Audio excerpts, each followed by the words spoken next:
Welcome back, guys. Let's continue. Let's make a torus.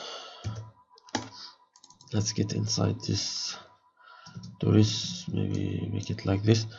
I believe if I copy this parameter, paste it relative reference here.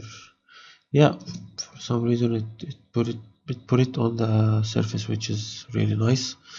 Okay. Next, let's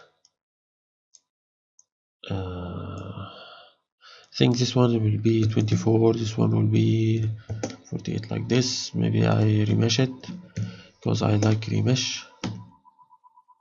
And this step is important because when we give it more resolution, it will when we increase this number, meaning we'll give it resolution as well, it will give us the almost the same shape that we had before. Okay, so it will be more accurate when we put here more rows and columns. Okay, now let's make a Vellum configure class and Vellum solver. Of course, we are using Vellum Solver most of the time because it's very handy. It has everything we need. Dub network, if we build it, we'll have to build many things inside it. Vellum Solver, Vellum Source, Vellum Object, Ground, blah blah blah. So of course we will need it, but in more complex sample example. Okay, so let's see what we have here so far. Let's put this for maybe 10, and I believe we give it a ground. Let's see what we put this one here. Let's hit play. Yeah, well, we don't want that. First of all, we will increase the substep to 5, so it will be much solid. Okay, next yeah, damping ratio looks good. Now let's enable the plasticity. Okay, but of course to have something we need to make maybe a tube like this. Let's see this tube how it looks like. Maybe, yeah, and I think I'll focus on it for now. Radius scale, maybe something like this, and height, yeah, I want it to be like this. I will give it a little more scale, and of course end caps, and maybe it is more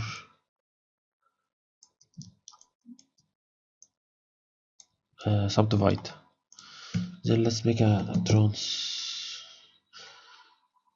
before the transform, maybe we can put it like this. Okay, now we'll make a transform.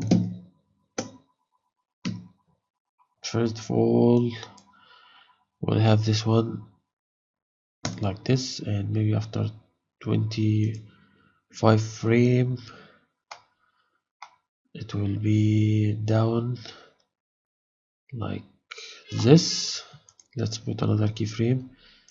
Let's get up again and let's make a 0 like this, and maybe we will rotate it 90 degree in this one, and here it will be 0 like this. So basically it will return like this, and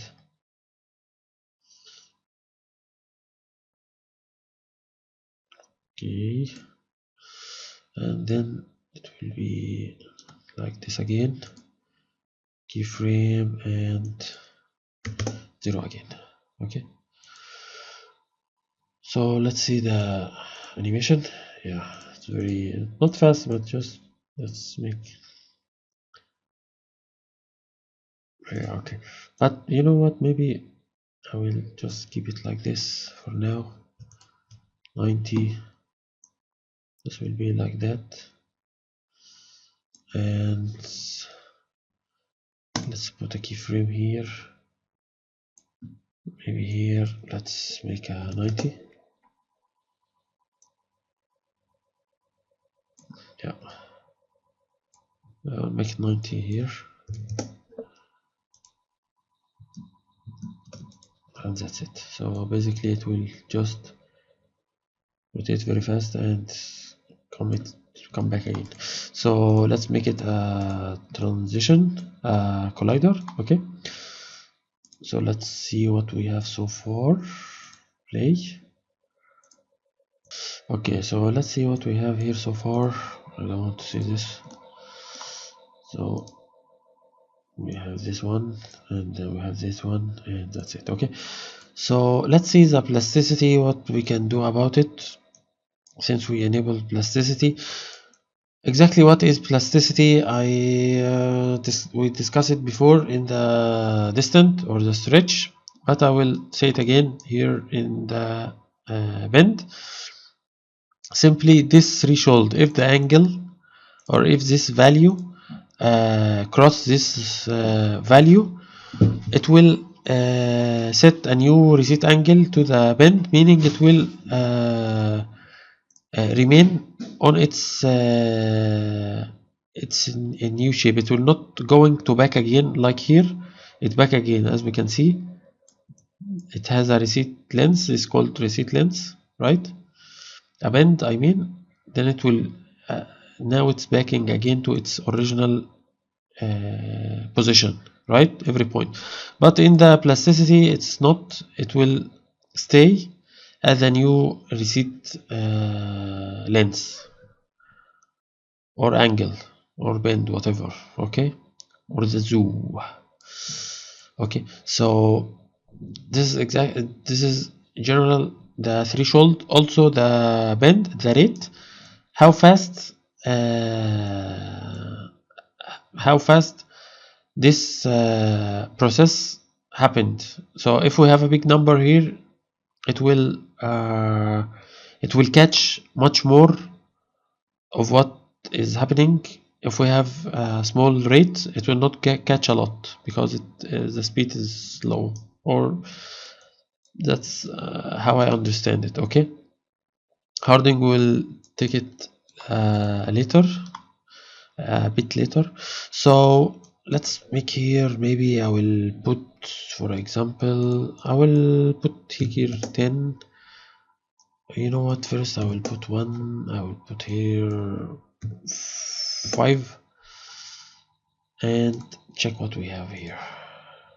Okay, so let's check what we have here so far, as we can see. So let's hit play. This is first and second, and voila. As we can see here, it set a new reset lens. As we can see, it didn't return to its original position. No, it remained somehow in a new position, right? Okay, so this is by threshold 5. Let's put here, let's put 10 to see what's happening. Yeah, so let's see what we have here so far.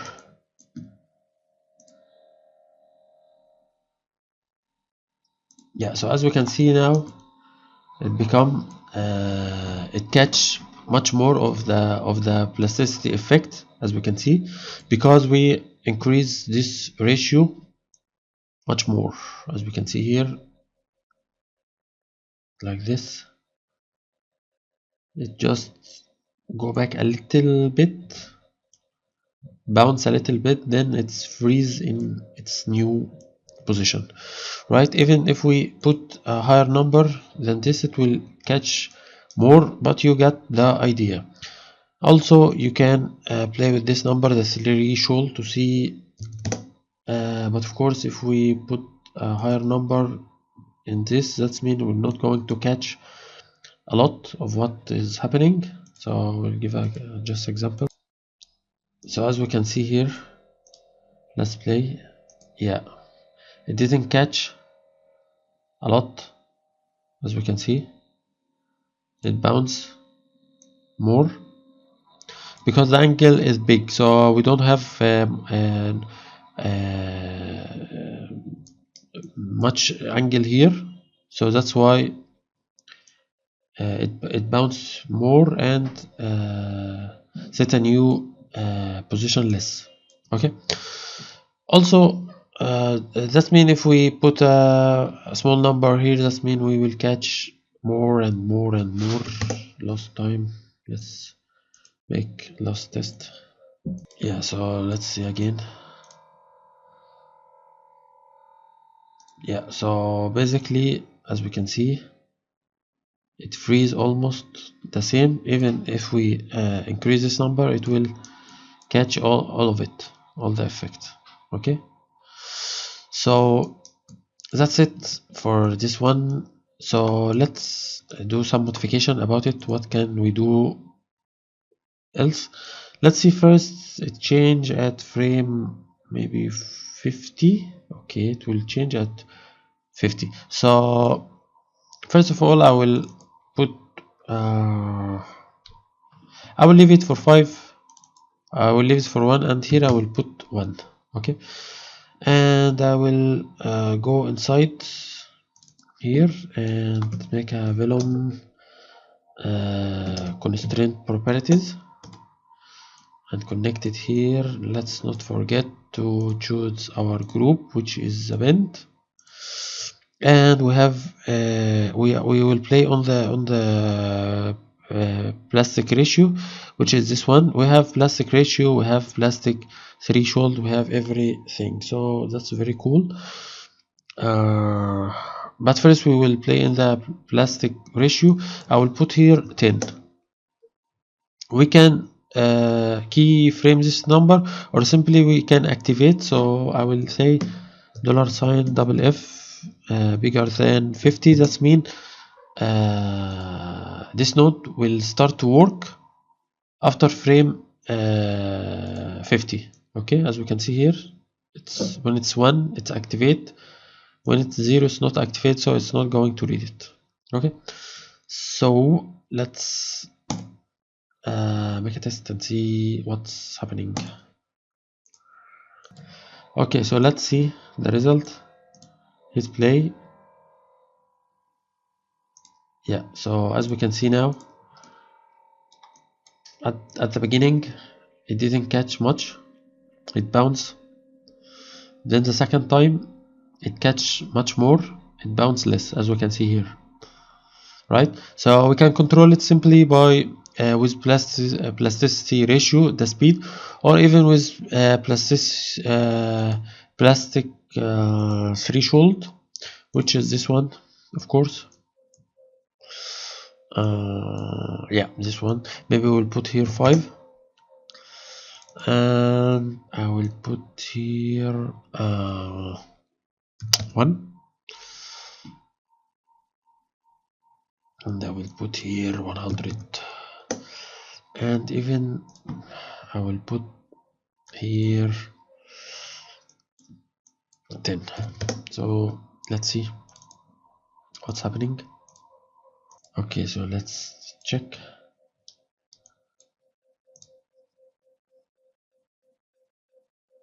Okay, so as we can see, it observe the first effect was good, but it's bounced a little. But second one, actually, as we can see here, it didn't bounce. As we can see here, it really didn't bounce back from this. As we can see, it's not bouncing anymore, so it's become much more stiffness, much more plastic, like cars. When it hit, it changed, right? So basically this is the volume plasticity. Let's take another example for the hardening. Okay, so we'll make another example here, planar patch like this.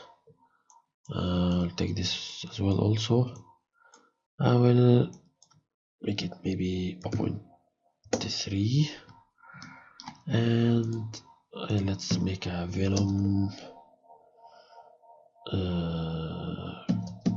configure class, and then let's make a Vellum solver, and let's see this one. This one need to rotate, yeah, 90. Let's get it little like this, and let's put a keyframe.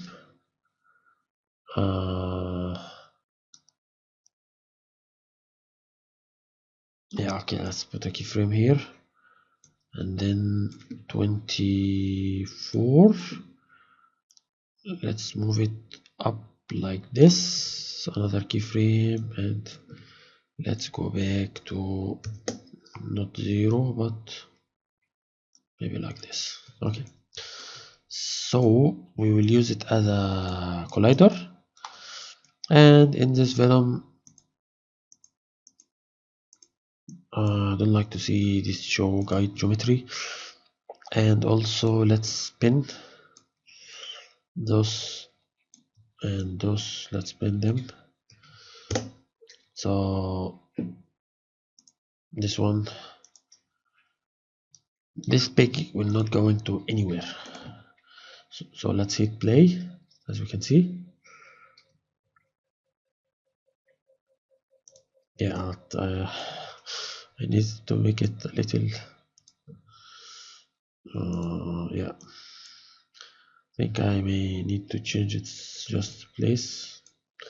First one is good, maybe I will move them a little bit like this, yeah, and second one I think maybe it need to be like this. Okay, I will increase the plasticity a little, maybe 0.1. we don't want too much plasticity. Yeah, as we can see, it's go and up again. Okay, so let's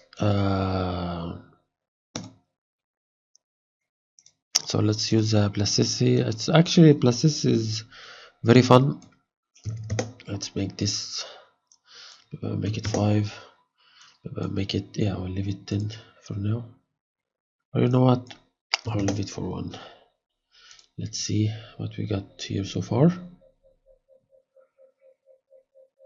Okay,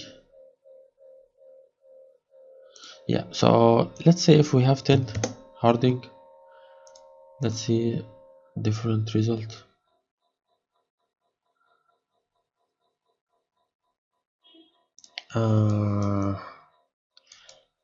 It add a little hardening. Maybe if I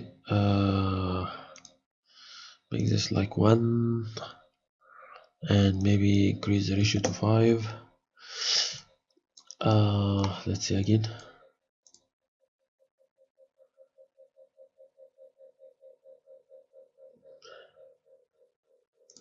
Yeah, so okay, let's go high, maybe make it 10.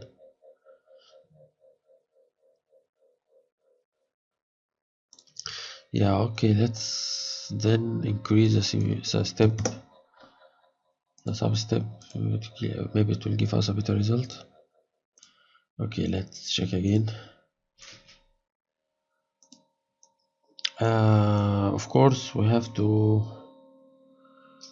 yeah, we have this like this now. If I make it 1, we should see a different. Yeah, well, actually we didn't have much different, not so much, but basically this is a hardening multiplier number with the stiffness, make things looks like more stiff.